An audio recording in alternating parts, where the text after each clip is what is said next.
Di mana Allah? Sambil isyarat dia, Allahu fis sama, Ar-Rahmanu 'alal arsyis istawa. Allah itu bersemayam di atas arsy. Dan teks Al-Quran ini diulangi Allah 7 kali dengan kalimat sama di dalam Al-Quran. Antum cek 7 kali. Ar-Rahmanu 'alal arsyis istawa. Ar-Rahmanu 'alal arsyis istawa. Ar-Rahman, Allah yang Maha Pengasih, 'alal arsyis istawa, bersemayam di atas arasy-Nya. Dalam surat Thaha ayat yang kelima, ay'ala wartafa, dia meninggi di atas arasy-Nya. Dia yang menyebut Ar-Rahmanu 'alal arsy istawa. Ar-Rahman beristiwa di arsy. Allah mengatakan dalam Al-Quran, Ar-Rahmanu 'alal arsy istawa. Allah bersemayam di atas arsy. Sampai Nabi bertanya kepada budak, Aina Allah, di mana Allah? Jawab fis sama, di atas langit. Di atas langit artinya di atas langit yang ketujuh, di atas sidrah, di atas arsy Allah itu. The Quran says Allah is on the arsh. The hadith where a lady approached and the Prophet asked her, where is God? She said, point on top. God said she has iman, she has faith. So God exists on the arsh, on the throne exists on the water, He's up in the heavens. Kita sudah cukup apa yang dikatakan dalam Al-Quran. Dalam surat Al-Hadid, summastawa 'alal arsy, kemudian dia bersemayam di atas arsy. Kalau ditanya Allah ada di mana, maka Allah bersemayam di atas arsy. Sudah begitu saja.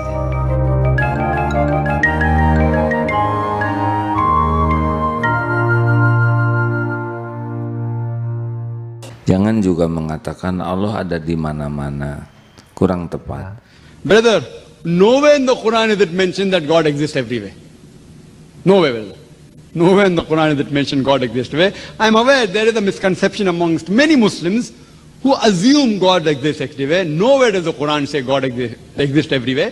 Wa huwa ma'akum aynama kuntum. Allah tu bersama kamu di mana saja kamu berada. Ilmu Allah. Tak boleh kata Allah di mana-mana. Kita masuk tandai, dia takkan kata Allah dalam tandai.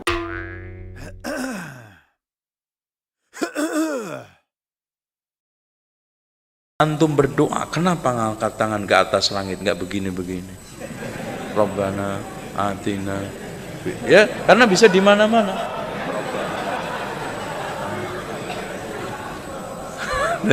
Iya kan?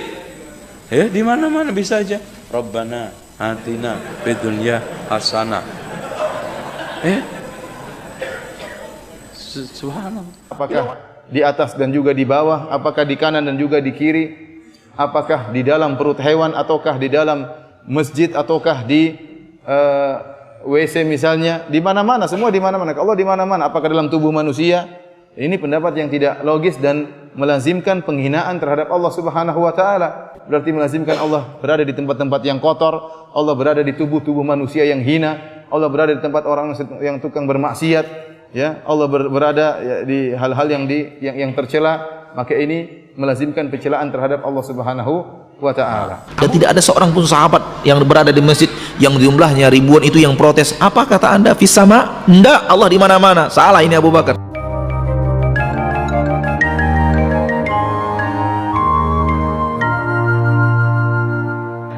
Arsy-nya bagaimana? Pasti kita tidak bisa menjangkau. Karena kalau Allah berada di suatu tempat, maka tempat itu lebih besar daripada Allah. Imam Malik rahimahullah pernah ditanya seseorang, lalu dia berkata, wahai Imam, bagaimana sih caranya memahami istiwa? Seperti tadi pertanyaan, apakah seperti manusia? Bisa difahamin begitu? Manusia yang naik di atas singgasana? Lalu kata Imam Malik rahimahullah kalimat yang bijak, orang yang punya ilmu dalam masalah ini, dia mengatakan, istiwa sudah maklum, bersemayam itu jelas, nggak ada sesuatu yang perlu dipertanyakan. Dalam bahasa Arab, istiwa jelas adalah naik ke atas singgasana, gitu kan. Kemudian dikatakan kaifiyahnya majhul, bagaimana prosesnya tidak jelas buat kita karena tidak disampaikan dalam wahyu. Kita imani apa adanya. Was-su'al anhu bid'ah, bertanya tentang itu adalah perbuatan bid'ah, gitu kan. Imam Malik menutup pintu itu karena berbicara dengan tentang zatnya Allah itu nggak bisa, kita tidak bisa terlalu jauh kecuali ada dalil yang menjelaskan. Sebab ada sebahagian yang kadang-kadang terlalu memusuhi golongan-golongan yang dianggap sebagai salafi ini dengan menganggap mereka adalah sesat, sampai guna akal terlebih. Dia kata geng-geng ni lah kata Tuhan kat langit tu. Kalau Tuhan kat langit, maksud Tuhan ada tempat. Golongan salafi tak cakap macam tu. Dia kata Tuhan kat langit, macam mana tak tahu? Kami sebut macam mana yang Allah sebut, macam mana yang Nabi sebut. Jangan fikir dengan akal. Kerana Arash pun di atas langit. Nabi Isra' Mi'raj ke mana? Langit. Ke Nabi pusing-pusing aja? So jangan fikir dengan akal. Benda ni di luar daripada batasan akal. Bila kita guna akal jadi masalah.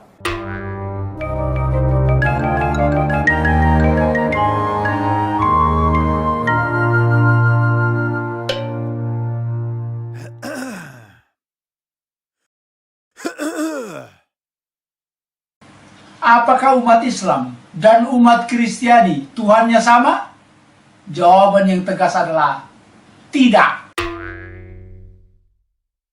Apakah umat Islam dan umat Kristiani menyembah Tuhan yang berbeda? Jawabannya yang jelas, ya.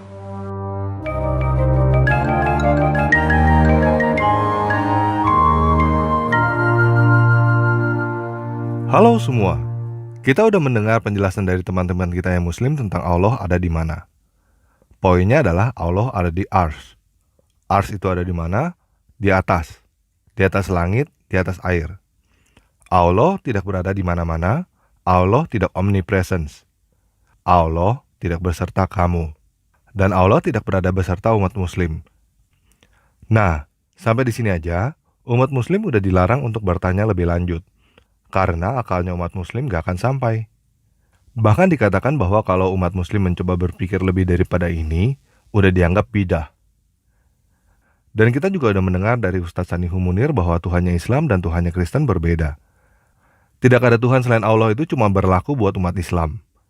Karena Allah bukan Tuhannya umat Kristen. Nah, sebelum saya melanjutkan, saya mau menjelaskan bahwa saya tidak terlalu suka menggunakan kata Tuhan. Karena kata Tuhan itu maknanya sangat rancu.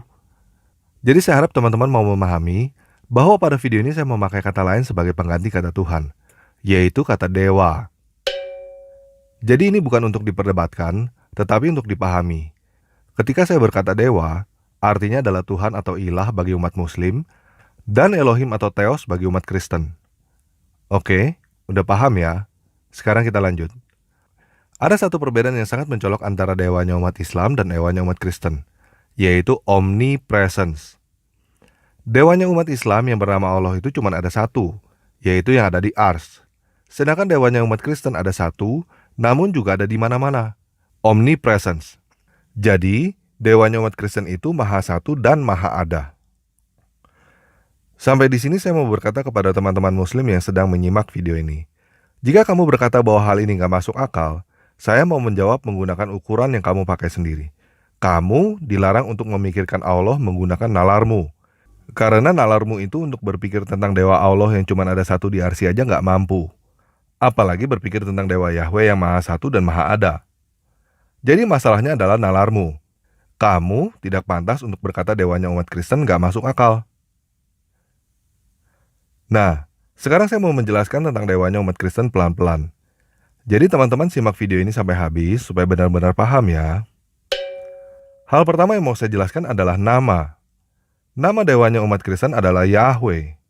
Arti nama Yahweh adalah Dia ada. Jadi dewa Yahweh artinya adalah Dia dewa yang ada.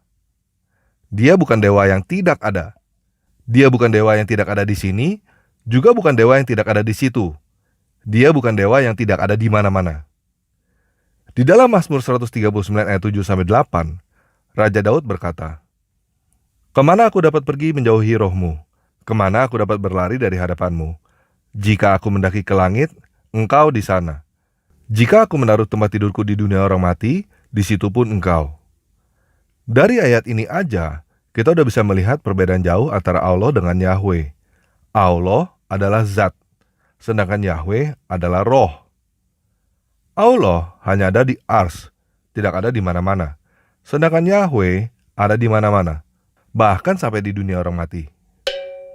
Umat Kristen percaya bahwa dewanya itu adalah Immanuel. Artinya adalah dewa yang beserta kita. Jadi Allah adalah dewa yang tidak berada beserta umatnya.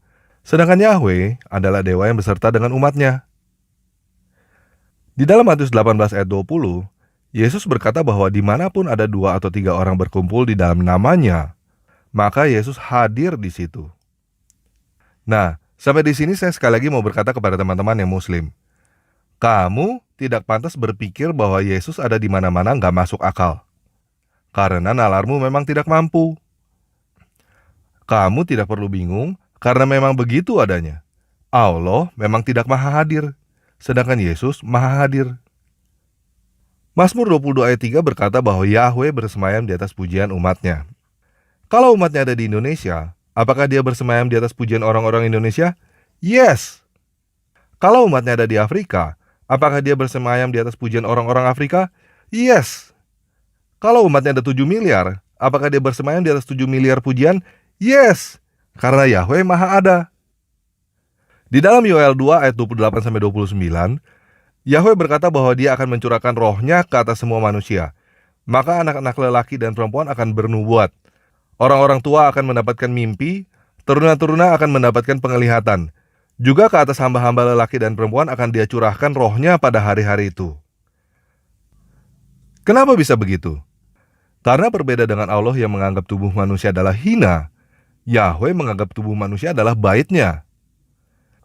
1 Korintus 6 ayat 19-20 mengatakan bahwa tubuhmu adalah bait Roh Kudus yang diam di dalam kamu. Oleh sebab itu kamu harus memuliakan dia dengan tubuhmu. Jadi Allah dan Yahweh memang berbeda. Allah tidak pernah menganggap umat-umatnya sebagai anak-anaknya karena Allah memang tidak punya anak. Bagi Allah, umat muslim adalah abdul, kamu adalah budak. Sedangkan bagi Yahweh, umatnya adalah anak-anaknya. Makanya orang-orang Kristen selalu disebut anak-anak Tuhan. Nah, sekali lagi saya mau berkata kepada teman-teman yang muslim, kamu tidak pantas memperdebatkan hal ini, karena nalarmu memang gak nyampe. Jadi jangan berusaha mengerti ini dengan nalarmu.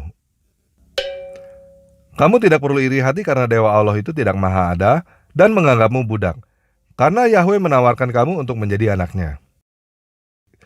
Yahweh menawarkan kamu untuk lepas dari perbudakan Allah. Dan kamu akan menjadi anak Yahweh juga. Sekarang pilihannya ada di kamu.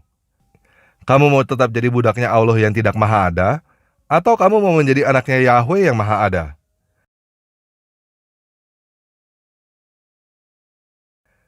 Jika kamu mau menjadi anaknya Yahweh, ikuti doa ini sekarang.